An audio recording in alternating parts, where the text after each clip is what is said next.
In the spring heat of 1981, the Arizona desert near Tucson was quiet, except for the buzz of flies circling something half buried in the sand. A young woman, unknown, forgotten, and left to vanish into the dust. Her bones told a small story. She'd been strangled, her body dumped, and left to the mercy of the sun. But who was she? Detectives couldn't find a match. No ID, no purse, no name. All they had were a few fragments of clothing and a single haunting clue, a silk flower in her hair. Locals began to whisper about the flower girl of Pima County, the nameless ghost who stared up at them from the morgue with hollow sockets and no story to tell. For decades, she was just that, a Jane Doe in the desert.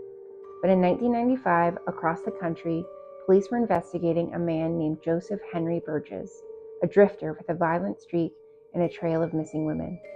When they searched his belongings, they found something strange. A photograph of a smiling young woman, frozen in time, posing in front of a carnival.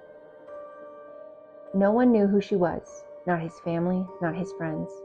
But when detectives compared that picture to a facial reconstruction of the flower girl, the resemblance was chilling.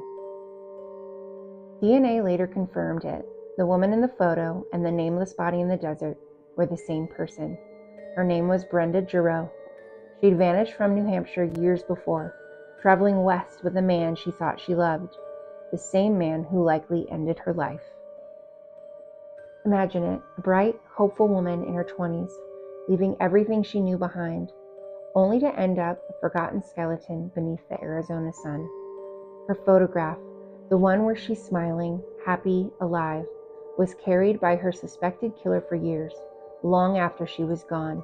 A trophy, a reminder, a ghost he kept close. To this day, no one truly knows what happened between Brenda's last smile and her death in the desert.